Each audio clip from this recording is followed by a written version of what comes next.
Diolch yn fawr i'r Eisteddfod am y fraint o gael rhannu cerdd efo chi. Dydy hon ddim yn gerdd y baswn ni'n ei hanfon i gystadleuaeth y goron, nac i unrhyw gystadleuaeth am hwnni. Mae'n gerdd eitha personol, dwi wedi hi sgrifennu hi ar gyfer yr wyrion mewn ffordd. Mae llawer ohono ni'n meddwl, tybed be fyddwn ni'n gofio am y cyfnod rhyfedd yma.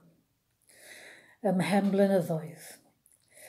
Ac, wel, edrych ymlaen rhyw hanner can mlynedd, fydda i ddim o gwmpas erbyn hynny.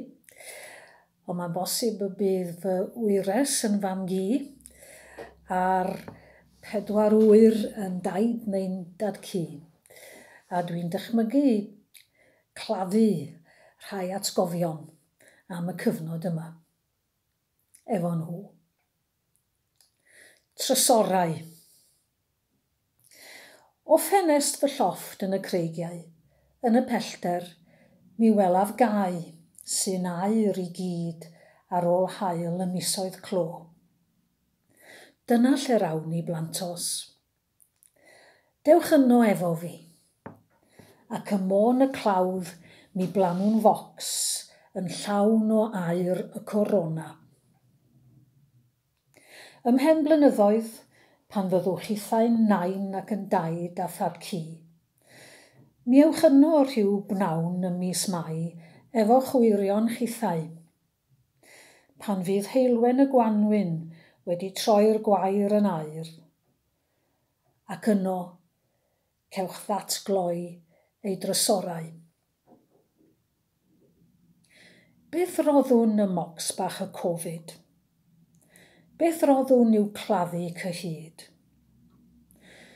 Beth roddwn i gofio rhyfeddod y flwyddyn newidiodd y byd?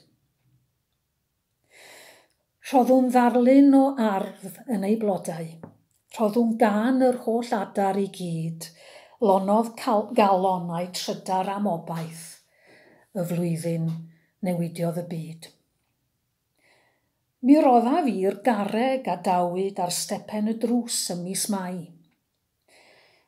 Rhoddwch chithau eich llun bach o enfys, a'r rhybydd, 2 fetr, dim llai. Rhoddi Gweno y fideo a luniwyd a chyfarchion y teulu i gyd i ddathlu dy benblwydd yn 40 y flwyddyn newidiodd y byd. Rhoddwn fideos o zoomio y corau. Rhoddwn fwgwd drai goch gorau'r byd. Rhoddwn ddarlun o'r holl giro dwylo, fi weithwyr NHS ar ein stryd. Mi rodda fi gofnod o'r gwersi gwyddoniaeth a Sbeineg di-ri, a roddwyd i lenwi ei choriau yn y misoedd di-ysgol a fi.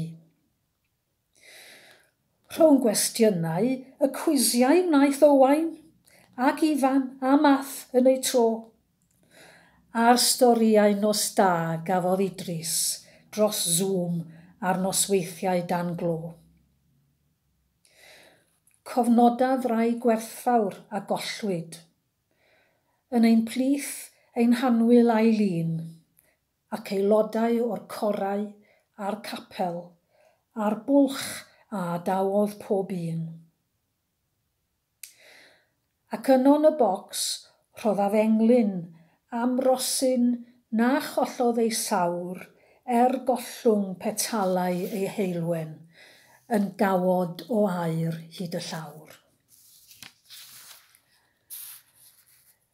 Rhoddaf luniau o bob un ohonoch gan nodi eich oedran chi nawr, gyda'r gwennau na pheidiodd anlloni drwy fisoedd yr afadwch mawr. Ond mae un peth na allaf ei roddi mocs y flwyddyn newidiodd y byd.